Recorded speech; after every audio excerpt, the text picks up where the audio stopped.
So I've just been going through some projects that I've had this past year. I'm compiling frames that I can build into a new cinematographer's reel. And looking back, 2025 has probably been the best year for my filmmaking journey, and probably the worst too.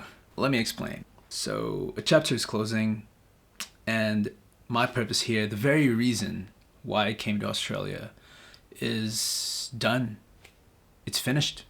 As some of you may or may not know, I came here to pursue a degree in filmmaking, a 3-year course in filmmaking, and that's now done. I feel like I've grown so much this past year in terms of who I want to be in the industry, what I wanted to do, what value do I have, and how could I uniquely offer my skills into this ever-evolving industry. But the truth is, it's also an ever-evolving thought in my brain. Now, pardon me while I navigate through these files here, because I really like to talk about some of the projects that I've gone through this year. So I'm going to be going back and forth my computer here and then onto you. So I hope you don't find that rude at all. I've gotten to take part in different kinds of projects this year. Over winter, 2 of those projects, I got to come onto set as a focus puller, a first AC, first assistant to camera, if you will. And that was fun. That was something I really had no intention of doing from the start, but I've discovered that it's actually very fulfilling to do that job in the camera department, and I really enjoyed it. One of those films that I worked on woke up a sleeping chronic injury in me. I broke my ankle. Again. 2 out of the 3 student films that I helped make, I was a DOP, and those 2 were probably some of the most challenging short films that I had to do in the 3-year course that I did. I can't talk about much on the first one because it will be making its rounds in some film festivals this coming 2026. But let's just say this one was inspired by the series Adolescence in terms of shooting the whole thing in one true take. That's all I'll say. The other one was a fully outdoor fantasy thriller film. Not really my taste at all. And the most challenging part for me was lighting exteriors, especially during our night scenes. I'm pretty proud of this one, and is currently being finessed by the director/editor, and hopefully soon it will also do its film festival rounds. Are you rolling video or photo on this? Hey, hello.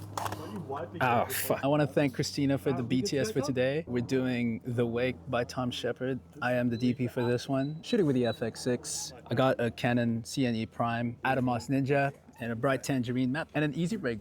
This is Dinley.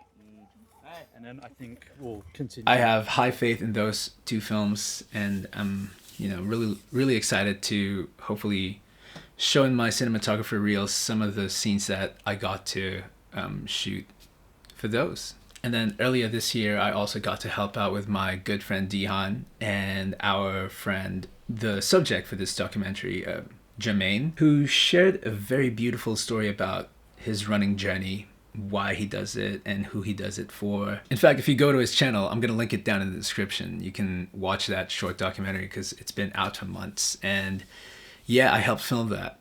Hopefully you guys like it. Yeah, I just remember waking up really damn early for those mornings, and it was almost winter. And then quite recently, friends from film school, Violet and Vincent, have asked me to be their cinematographer for a short film which Violet wrote. Now, getting into this particular one sort of scared me a little bit, but what we had and some of my other projects lacked was planning. We had multiple meetings, we had weekly check-ins, Zoom calls, just to see if everything's on the same page and still on track. And leading up to the shoot, it was really daunting on me because I left having to assemble a camera crew up to the last minute. I've only gotten 2 guys at this point, I think. But I did get to assemble a really amazing camera crew for this one. Ended up just being a breeze on set. So that was really good. I also got the mad opportunity to try the new Cook SP3s. I can make a whole video of that if you guys are interested. Just drop a comment down below and we'll talk about the Cook lenses. And finally, a huge shout out to my boy Dinley. Not only is this man one of the sickest lads I've ever met here in terms of helping me on film sets, from being my gaffer to driving me around, shooting some behind the scenes for me, even just talking about camera gear and geeking out. And we got along because we're the same height and we both can do backflips. But I bring him up because this man is also a really talented singer. He was an Australian Idol earlier this year, and for my last project in 2025, I got to film his music video for him. It's for his upcoming single, and I'm very excited for that, and the music video is coming out really, really soon. My favorite thing about filming a music video is that we don't need audio. You know how painful it is to be like, oh, audio, hey, you gotta be quiet, there's audio. Now we're doing a music video, everyone can talk, even the director. So you can give me cues. Subscribe to Dinley. Follow him on his social media. On top of all these, there have been insane events that have happened throughout the year. We've got Frame Fest. We've got Sony Trade Show. We've got all these other ones. It's insane. Like, I got to chat and meet some of the creators that I've followed even prior from me coming to Australia. I've been following some Aussie content creators, and I got to meet them, got to chat. Some of them ended up becoming my friends, which is so dope. Like, it's times like these I truly believe I'm on the right path of where I want to be as a content creator and a filmmaker. Man, that was a lot. And it all seemed really positive. But I did also say in the beginning that it was also the worst year for my filmmaking career. Why was it? There comes a time where I have to decide what I really want to do and who I really want to be. I quickly realized upon joining film school and being out in this industry here in Sydney that I wanted to be more into documentary filmmaking, doing the research for your subject and getting to tell their story through my lens. It's just a beautiful process that I do for them. And that's what really drives me. And that's, I think, where my passion really lies at. No, I haven't done much of it. And honestly, if I did, you wouldn't hear the end of it, because I'm constantly going to be talking about that on this channel, provided I fucking make and finish videos. But I am currently writing some potentially really good ones.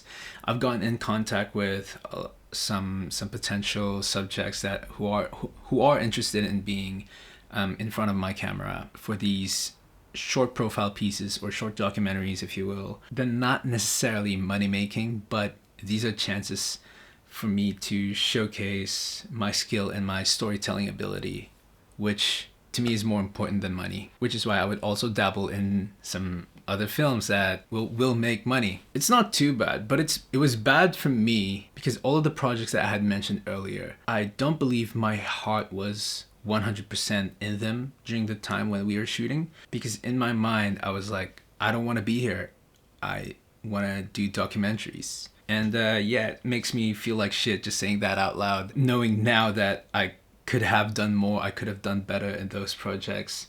And having your mind divided like that on set isn't something you want to have, especially when people are looking up to you and they trust you with your work ethics. But alas, that's all being left in 2025. 2026, we are coming in with a better mindset. Each project will be intentional, and that's the key to it all. We're being intentional. Yeah, we're closing the store and we're gonna open a new one, and it's gonna be fresh. It's gonna be insane. It's gonna be mad. I'm excited. So yeah, thank you Australia for the past 3 years. Here's the 3 more. I'm not leaving, baby.